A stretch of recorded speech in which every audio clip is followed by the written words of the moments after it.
Well, hey, everybody. Thanks so much for taking the time tonight. I'm glad you're here. My name's Travis Wesley. I'm a certified financial planner here at Financial Investment Team. And tonight we're going to dive into one of the most powerful tools that real estate investors can use, which is 1031 exchanges. So tonight I'm joined with expert Tina Colson Jones from Equity Advantage. So she's one of the top experts in the 1031 space. She's going to walk us through what exchanges are, when to use them, and what it can actually look in real life application. So just a quick heads up on logistics. Everyone's going to stay muted throughout the presentation just to keep things running smoothly, but we definitely want your questions. So feel free to drop questions. You can direct it to a person. So if you can actually send them to me or to Carrie. And for some reason, our Q&A box isn't working. So if you can do that, just send them a direct in the chat box to me or Carrie. And again, this is purely educational. It's not tax or legal advice. So if you hear anything that feels like it might apply to you guys, then just make a note of it. And we'd love to have you meet with us later, or we can bring that up with whoever your own tax advisor is.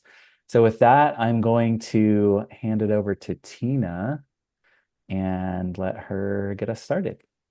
Thank you. And you have the presentation, Travis? Yes, I do. Okay, great. So, a little bit about myself. I've been in the real estate business for about 30 years and in the 1031 exchange space for just under 6 years now, but absolutely love it. The strategy piece is what I absolutely love about this job is taking somebody from what they currently have to what is their short-term goal and their long-term goal. And again, working with folks like Travis to make sure that we're all in sync in getting that client to the right level of where they want to be. So a little bit about our company. Equity Advantage 1031 Exchange. We've been in business since 1991. Our founders started off as investors. They were flipping property, paying ordinary income tax on everything that they were flipping, and then discovered the 1031 exchange. And what a magnificent tool this was for them. So they wanted to start their own business here, and that is how we got started. So thank you for that. And the presentation now is all I need, and we'll go from there. Is that not showing? Nope, I don't see it on my end, but I'm happy to share my screen and pull my presentation up if needed. You still not seeing it? No.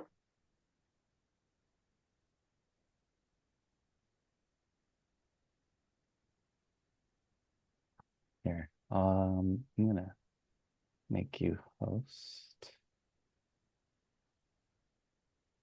Okay, so I could share, I'm just Yeah. going to share my screen and pull this up now. So Sorry about that. um, that's okay. It's going to possibly block. Let's see here. Just going to pull this one up and share it. Okay. So can you all see Yes. the presentation? Are we good? Yes. Okay, great. So we talked about our company and who we are, and also the 1031 exchange. So it was created in 1921. It's been around that long, and it's basically a tool for anybody who has held investment property or like kind business for investment. You can sell that property, defer the capital gain to a new investment property that you wish to purchase. So back in the day, there was a time where we could do personal property, art collections, all of that, but they got rid of that. So now it is solely for real estate and it has to be real estate driven. The role of a qualified intermediary, what we do on our end, we are going to help consult and then structure that exchange for the client. We're going to prepare legal documents that go over all of the 1031 details and allow us to come in the middle of that transaction and act on our client's behalf. So we work closely with escrow and advisors and realtors, everybody, to ensure that this process goes smoothly and that we're meeting all the compliance regulations as well.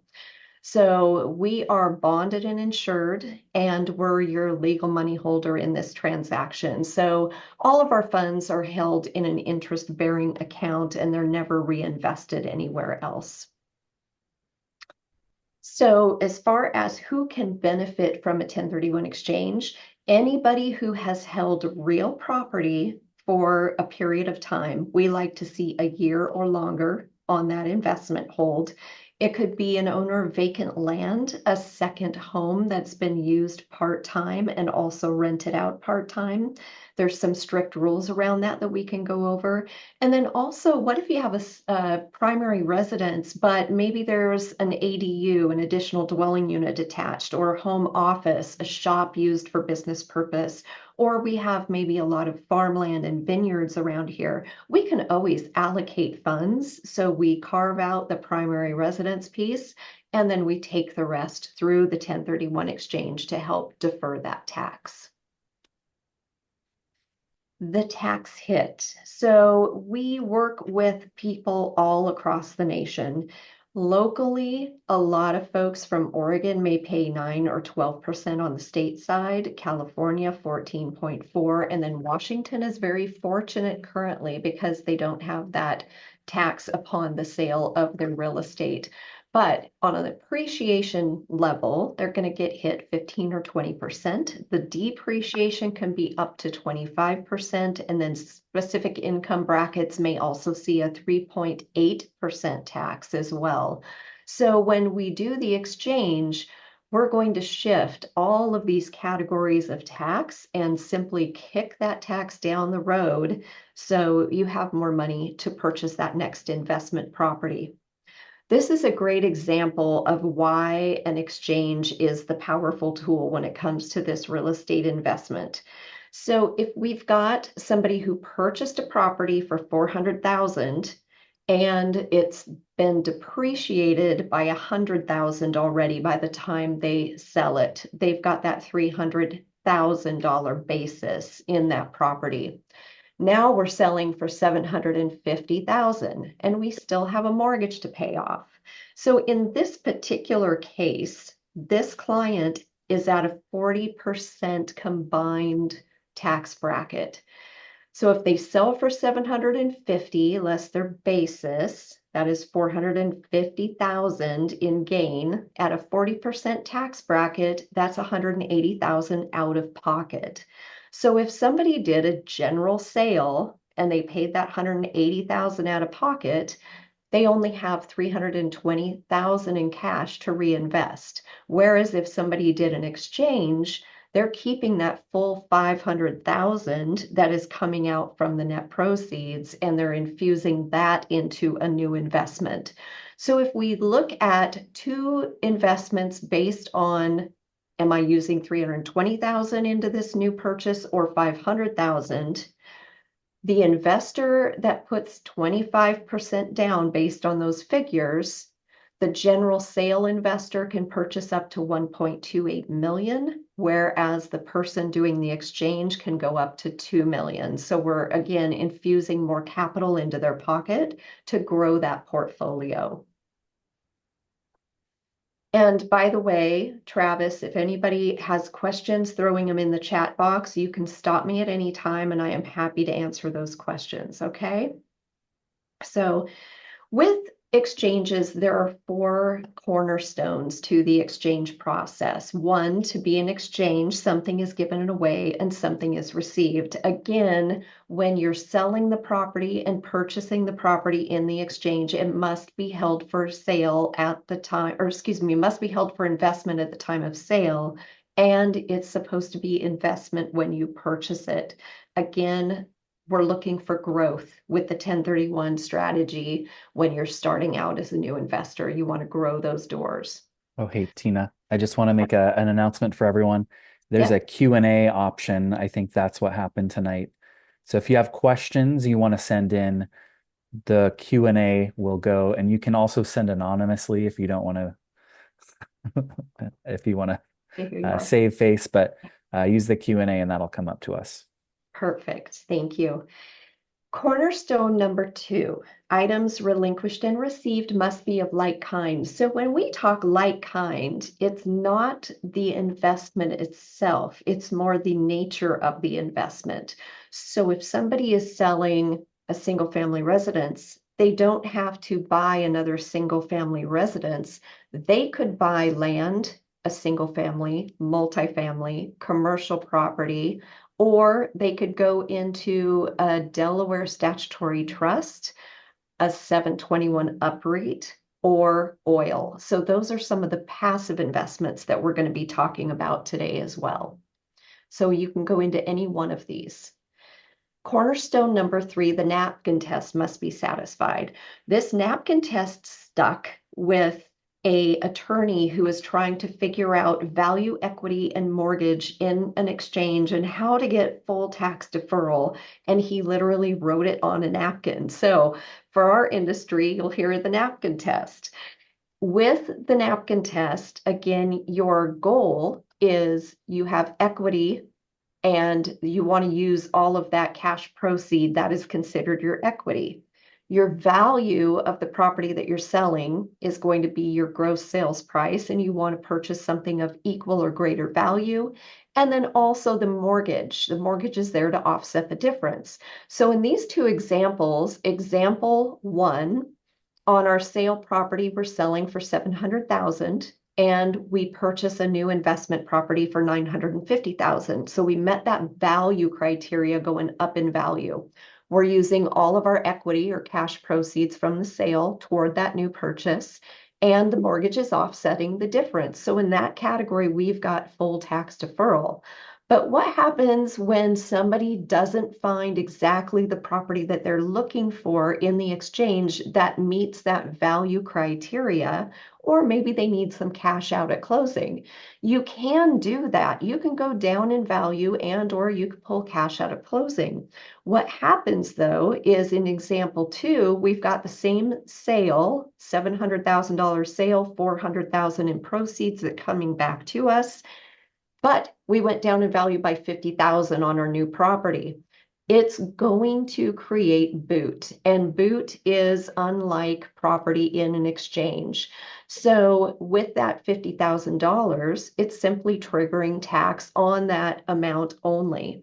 Other items that trigger tax in the exchange, again, you go down in value. That's the one we just saw. You're going to have tax on the difference between what you sold and the purchase price of what you just purchased. You can take cash out of closing, but you're going to have tax on that cash amount that you took out. Same with if you're paying invoices for repairs, maintenance, any unsecured debt. Sometimes people want to pay off credit cards. Anything like that in an exchange is also going to create a taxable event only on that amount that we're paying outside of the exchange. So when does an exchange not make sense? If your gain on a property, and this is where we talk to all of our clients and really break it down, saying, what is the gain going to be if you sell that property today and you don't do an exchange? We look at the gain. If they're going down in value, sometimes people don't want another mortgage. They just want to use their equity. So we look at what is your gain versus what is your taxable boot calculation in the exchange. If the boot is more than their gain amount, it does not make sense to do an exchange. Same thing with if somebody wants to go down in value or pull cash out, and maybe their basis on the property. We just had a transaction where they sold for over $1 million. They purchased a lot for 250,000, and they did an exchange. They did not buy anything else to make up that difference in the value component. So they have boot in the exchange on that difference between $1 million and their 250,000. So 750,000 in boot. Their gain on the property, or excuse me, their basis on the property was 700,000 when they built it.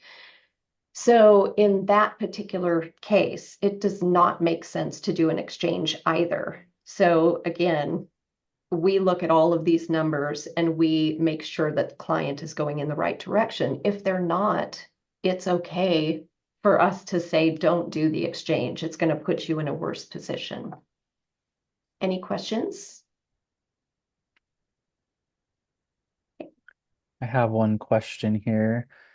Would a construction loan work in that situation?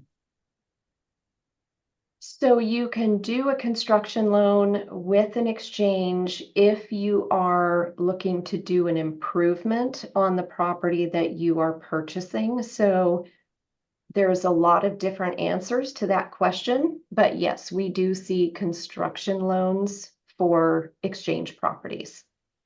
Okay. And we can talk about those details if you have a specific transaction that you want to look at. Cornerstone number 4, you must have continuity investing. What this means is however you hold title on the property that you are selling, you must take title in the same manner for the property you're purchasing. Some situations that we see is possibly spouses later in life that have been remarried or just maybe their first marriage, but each person had a property before they got married. And then they turn one property into a rental and the other one they keep in their personal name and they move into it. So when they're looking to sell that rental property, a lot of the time we'll just have one spouse on title, but they may want to go purchase the new property, the replacement together as a couple. In that case, we ask a lot of questions, and if they're filing a married joint tax return and they've been married for several years, we can have the spouse that is not on title to the property being sold added to title before they sell that relinquished property. Then both of them can move across together in the exchange to purchase the property, the new property in both of their names. So this is another piece to it. Same thing with if you have an LLC, maybe it's a multi-member LLC. And if the partners want to move together and sell the property out of the LLC and purchase a new property in that same entity, that's fine. But what happens if the partners want to go their separate ways at the time of closing? In that case, we need to do what's called a drop and swap. So they would drop out of the LLC, deed that property out as tenancy in common as individuals. And now it allows those partners at the closing table, one partner can take the cash and go do what they want with the cash and pay tax on their portion of ownership, whereas the other partner can go through a 1031 exchange and buy what they want and defer the tax on their portion of ownership. Many, many things that we look at. So again, things to keep in mind. One of the clients that I had recently, and we still have 2 properties to sell. He had 10 properties.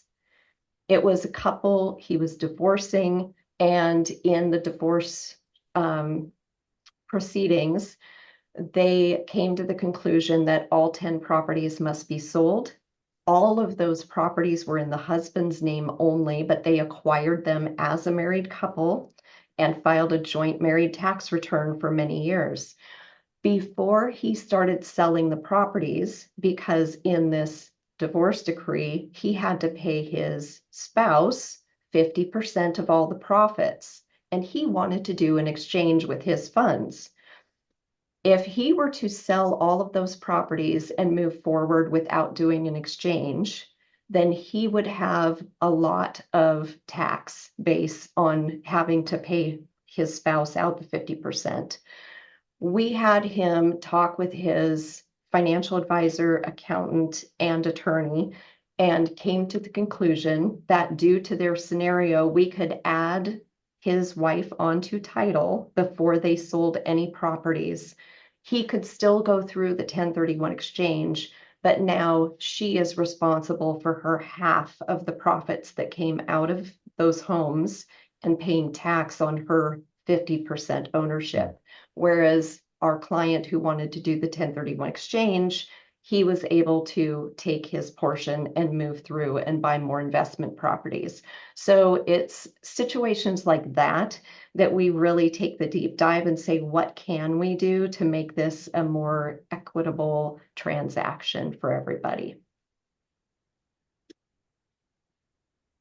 In exchanges, there are many different types of exchanges you can do. Not all companies dive into the diverse type of exchanges, but a delayed exchange is where you're going to sell first and buy later. A reverse exchange is maybe you found the perfect property that you want to purchase first and you're not ready to sell the relinquished property yet. So we could do a reverse exchange to allow you to buy first, sell later.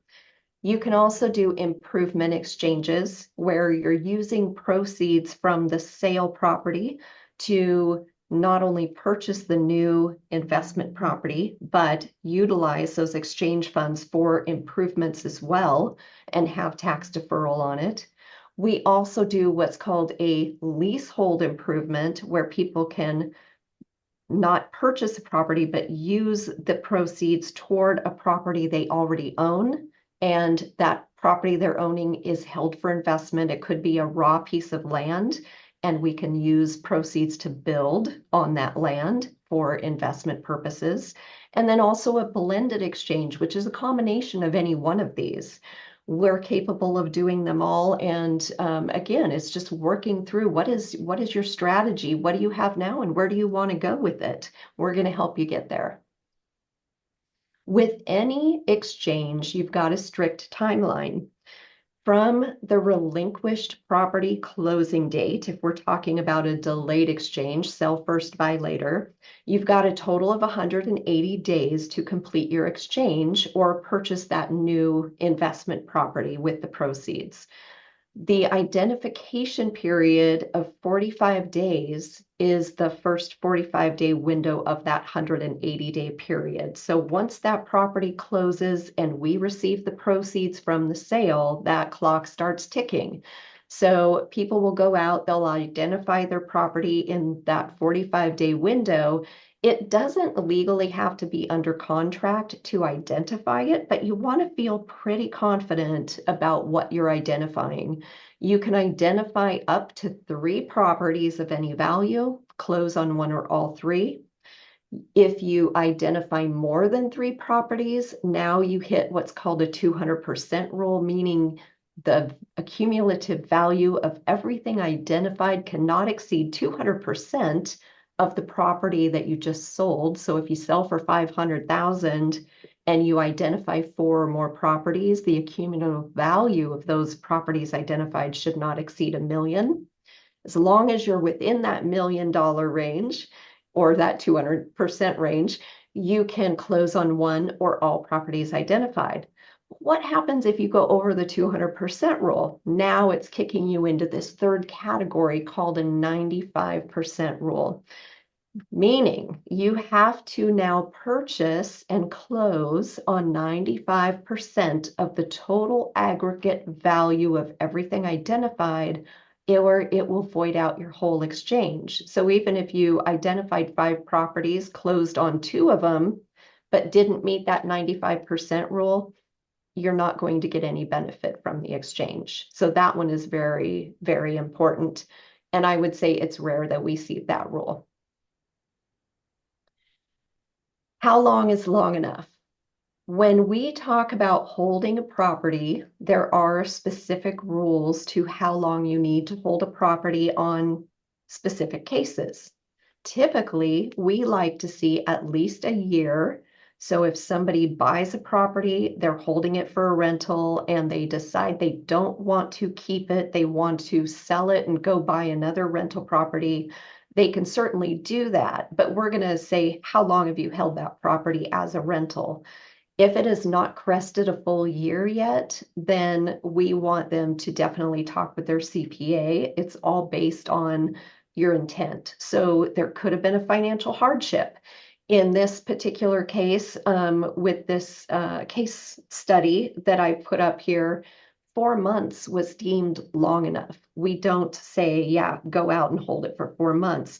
But these people actually had a financial difficulty. They bought a property as investment. They had to sell their primary residence and receive the exclusion of gain on their primary, move into this investment property that they just did a 1031 exchange with.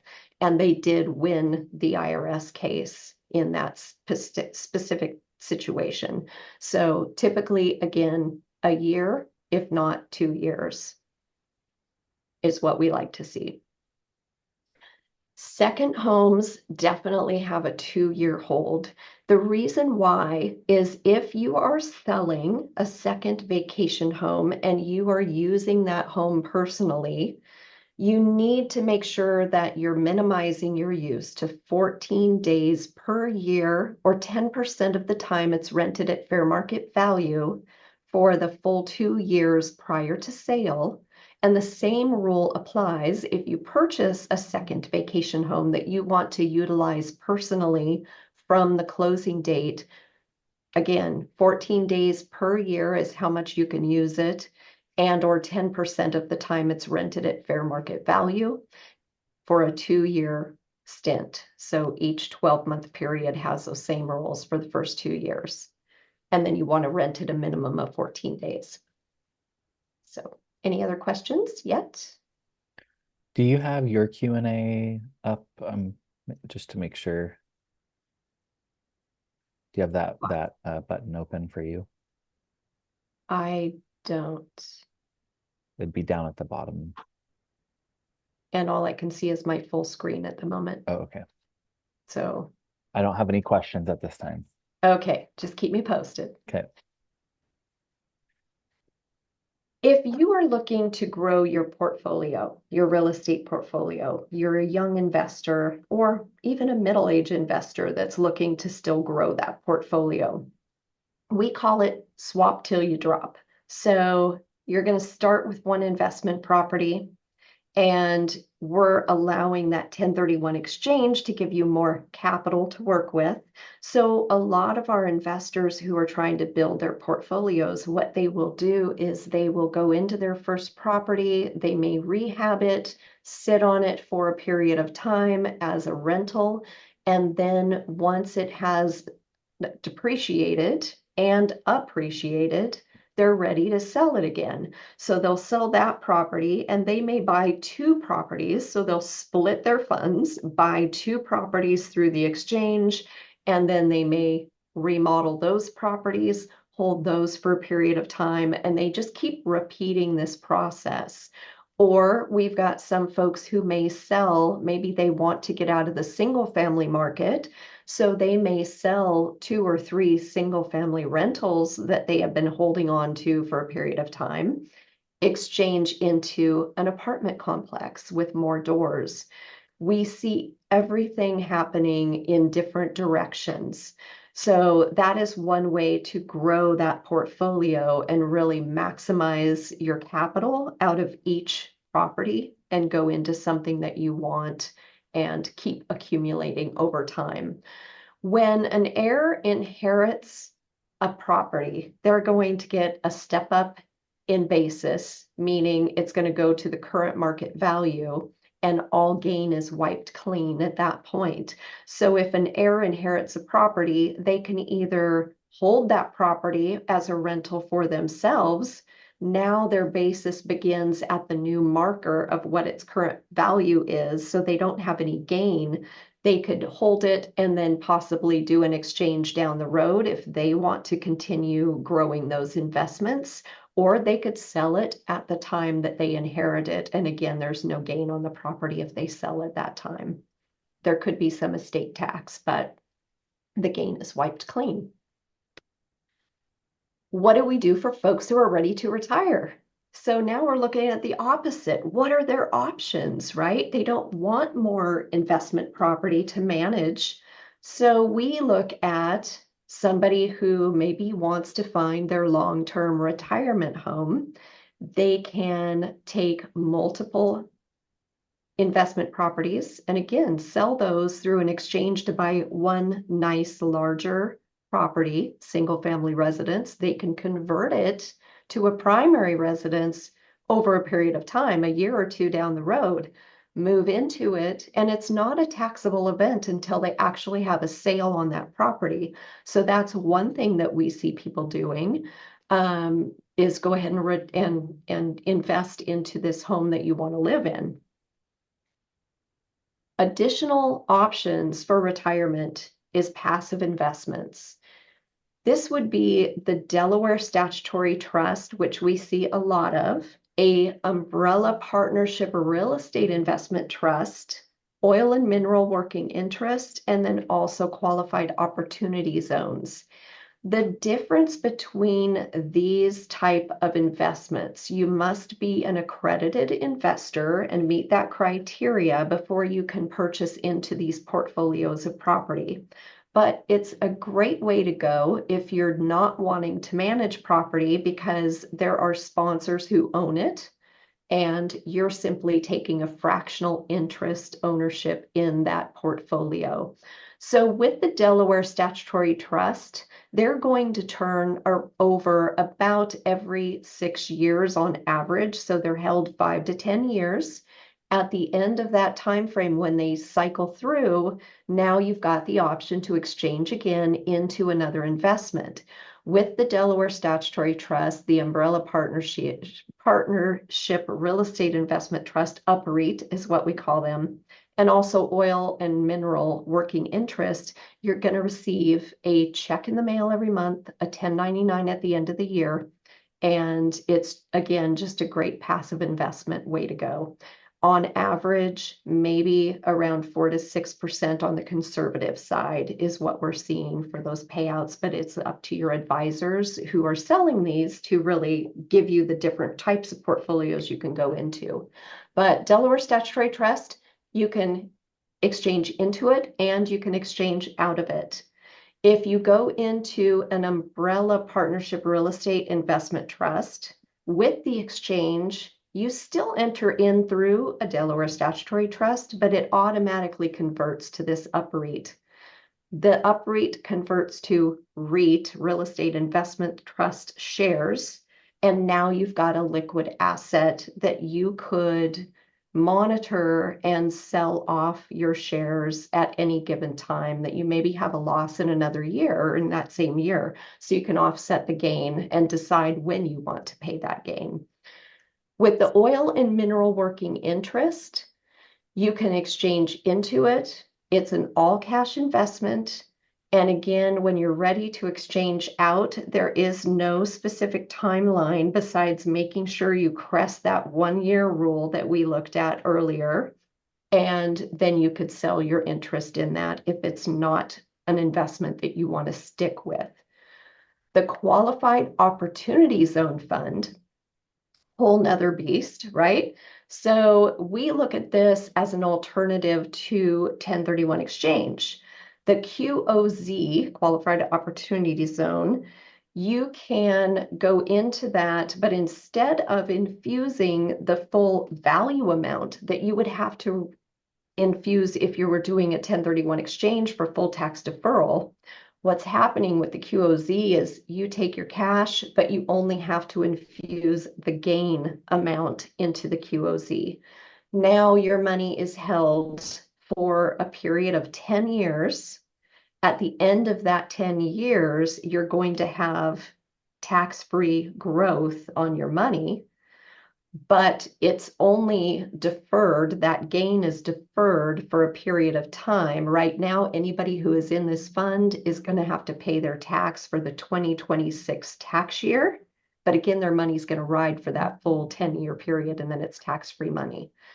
This is all turning around now to where a new law is going into effect as of January of 2027, where they're going to have deferral rolling every 5 years. You would pay your tax, but a new opportunity zone fund is available and it goes for every 10-year stints. So there's a lot of different changes coming in that field starting in 2027 that you can watch for.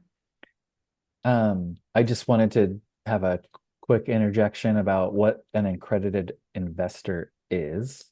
Yes. So for those of you who don't know, there's different ways to qualify as an accredited investor. The first would be you just need to have a net worth of $1 million, excluding your primary residence. So that would typically include, investments, qualified retirement funds. The next would be your income, $200,000, basing it off of just a single person's income, or $300,000 for joint income.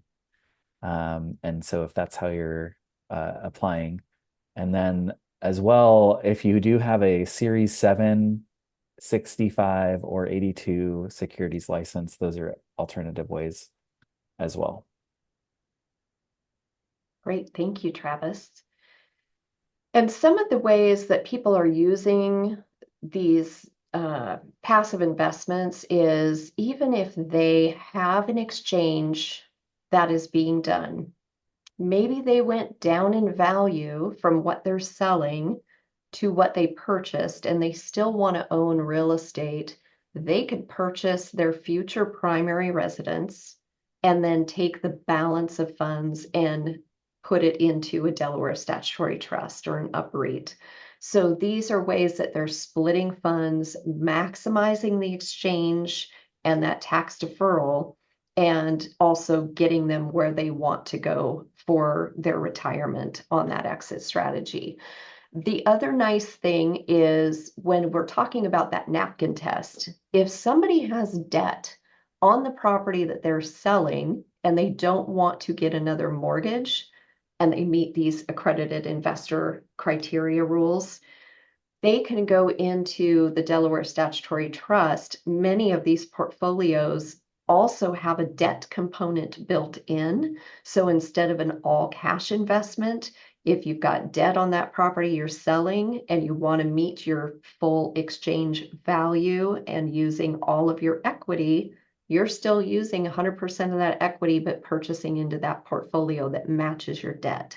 So again, there's a lot of different ways that they structure these DSTs and UPREITs to meet the needs of the client and the 1031 exchange value. So any questions? Maybe once you, if you go out of full screen, we can check those at the end. Okay, perfect. And I'll do that here in just a second. So just to wrap up, Equity Advantage, 1031exchange.com. We have a lot of different videos and resources for you on that YouTube channel, everything. So I encourage you to go there. Same thing, we have self-directed IRAs that we provide. If you want to purchase real estate, notes, loans, precious metals, this is a way to do it. And then here is our Q&A session. So let me exit out of full screen and see what we've got here. I still don't see the Q&A Here, piece. why don't you exit sharing, Okay, and then I am gonna reclaim host.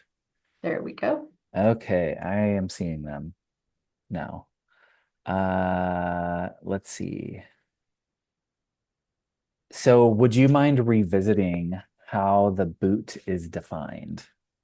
Yeah, so boot is unlike property in an exchange. It could be going down in value, you would have boot. It's simply a calculation based on the same as a capital gain calculation would be based. So it's the same tax brackets. It's just called boot in an exchange. So if you go down in value, the difference in value is boot. If you pull cash out of closing and receive cash directly, that would be considered boot and taxable. If you are paying off unsecured debts outside of the property mortgage that you're selling, that would be considered boot. The other thing is mortgage boot is when you don't make up that debt value. So you can let's say you sell a property and you had a $300,000 mortgage to pay off. That's fine. It's going to get paid off and it's not going to be taxable unless you don't pick up that additional 300,000 on the new replacement property side. So you can go ahead and infuse if you don't want a mortgage and if you've got cash on hand, you can always put more cash into the new purchase. But what you cannot do is, let's say you sell a property and pull $100,000 cash out from that relinquished property, and then you've got less equity moving forward to the new replacement. You just get a mortgage to offset the difference, but your mortgage is now higher. That's going to trigger boot. So that's called mortgage boot. So there's a lot of different things like that that we also look at and make sure that our clients are aware that, hey, this could trigger some tax for you in this exchange. Okay. Um, will a second or vacation home qualify? It does if the personal use of that property is less than 14 days or less per year for the first 2 years before you sell. And or if you purchase a second vacation home, you can only use it for 14 days per year for the first 2 years after you purchase it. Or if you have it rented most of the time, so a short-term rental, let's say it's in a popular area and you have it rented for 200 days of the year, now you get that 10% rule. So where you can use it 10% of the time it's rented at fair market value. So use it 20 days personally. So this question was about that period of time Mhm. that you have to do the identification. So what if you don't identify a property within that 45 days? Yeah, so there's three things that can happen in the 45-day window. If you don't identify any property at all, we can send the client's money back to the client on day 46 or whatever that next business day is, and it's treated as a taxable sale.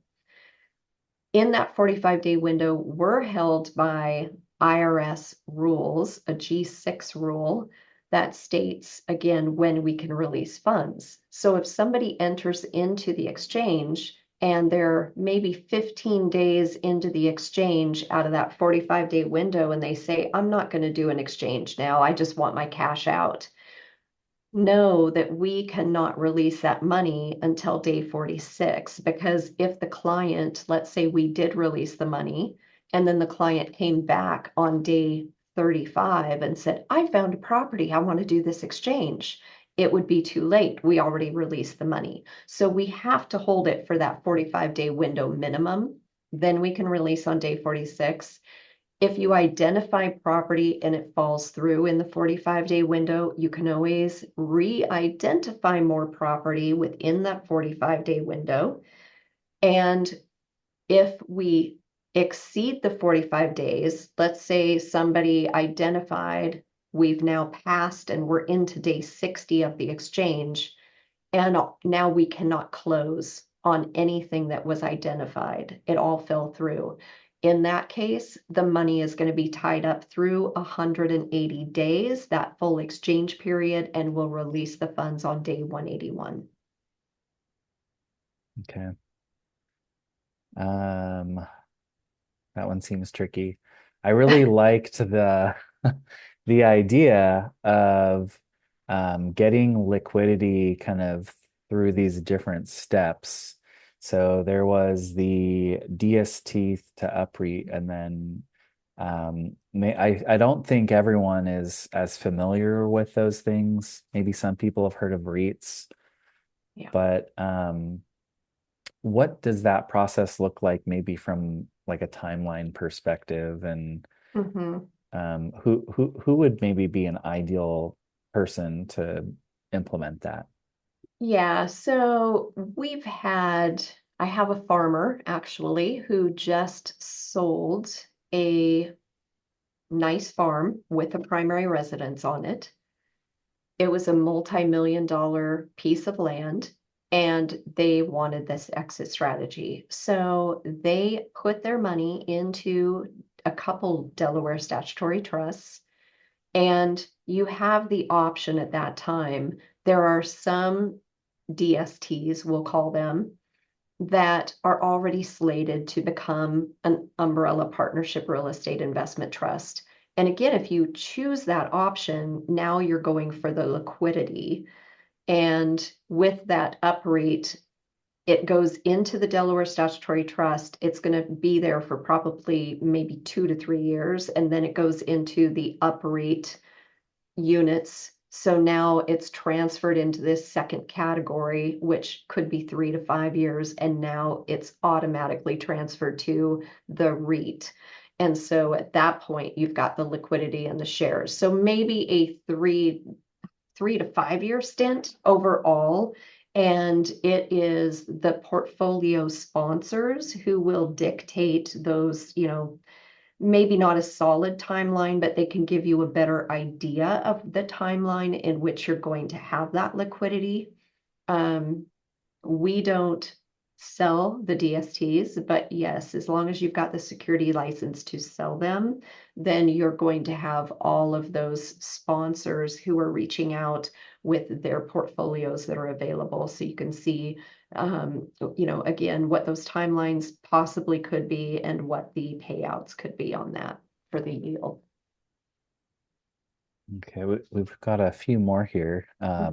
We've got a few more minutes left, so if anyone does have more questions, be sure to use that Q&A option. Um, let's see, there's one that says, we're in a multi-member LLC. Can I do an exchange if my other partners just want to sell and pay the tax?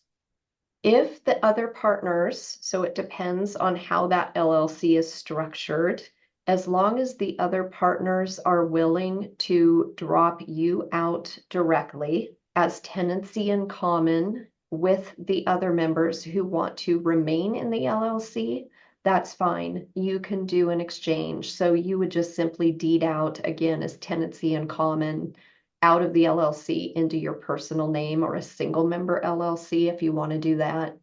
And then when that property is sold and closes, you can take your funds through the 1031 exchange to defer into something else.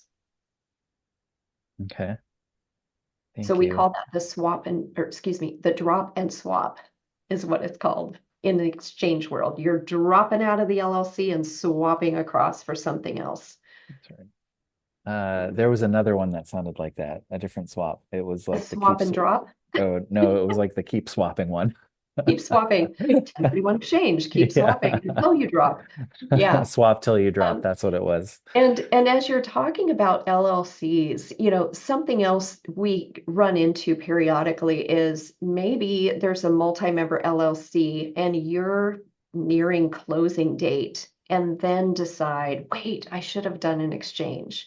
Or possibly there's just no time to dissolve that LLC and drop out as tenancy in common before the closing occurs.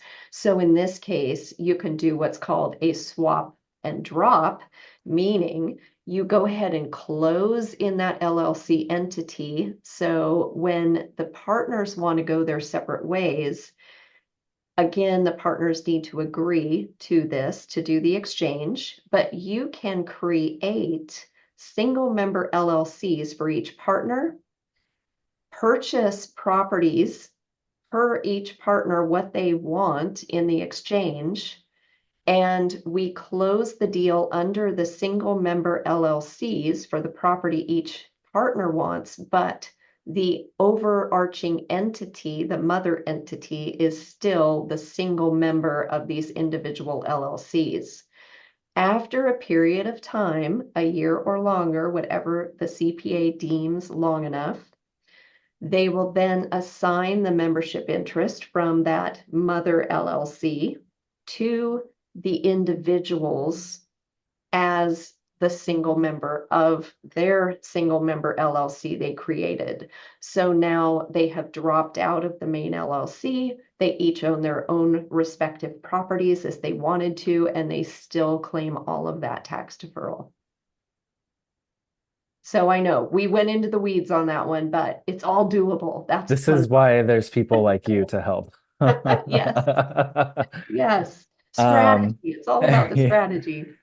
Another great question is if they have to buy property in the same state that the No. sale property is located. Yeah, so you can sell in any state and purchase in any state you want. So it's all nationwide, and we can assist with anywhere you go. You just cannot do, you can do US to US exchange or foreign to foreign exchange, but you cannot cross over US to foreign.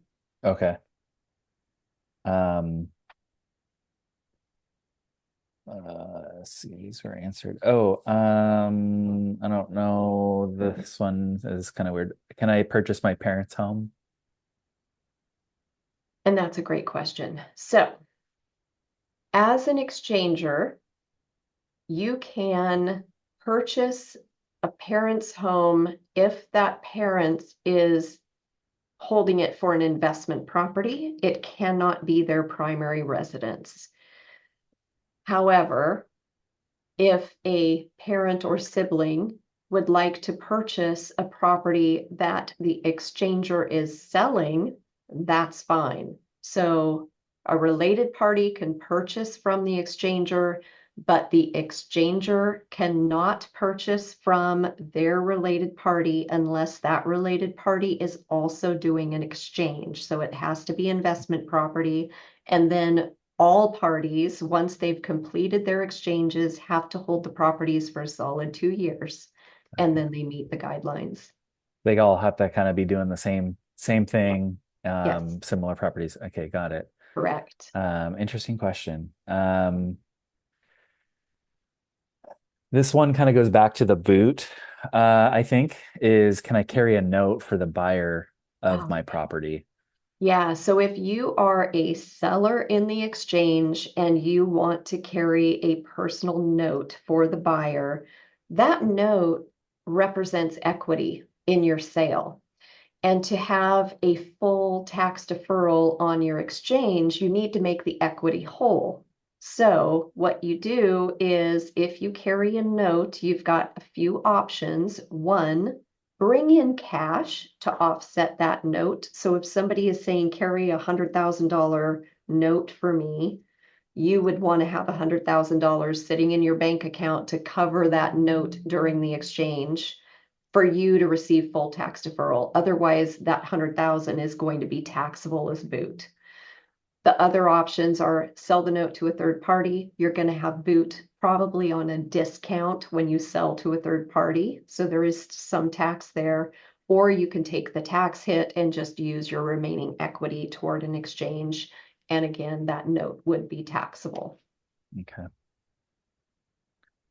Um, let's see. Let's go through here. I think there's another question is when can I move into the property?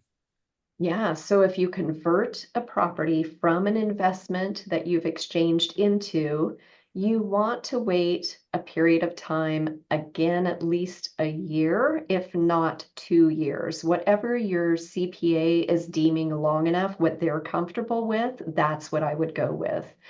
The other thing to think about too is if you convert an investment property to a primary residence, you don't want to sell it within 5 years of purchasing that property. Otherwise, it's going to be fully taxable to you.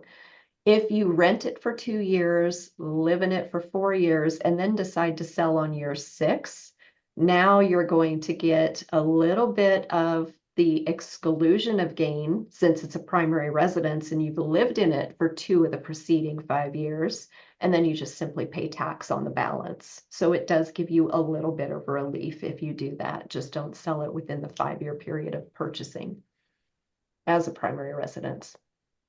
Tricky rules. I know they're all tricky, but this is what I love. Tricky rules. This is what we studied in our CFP courses. Right. So um, I think that's all the questions I had. I don't have any other questions that came up. Um, just double checking, making sure there's nothing else lingering. Um, so I want to thank everyone for coming today, and a very special thank you for Tina um, taking the time to educate us all on how these work. I met Tina years ago, and she's helped a few of my clients over the years, and so I just want to say thank you. And um, anyone who's here today who might know someone with investment properties, or you're trying to figure out a way that's more tax advantaged, this is just another great tool that we have in our toolbox to help people um, kind of avoid those higher tax limits. So um, this is being recorded, so we will have it up later this week or by next week. So if you want to share this with someone else, otherwise, thank you again. And everyone, Tina, do you have anything else that you want to share?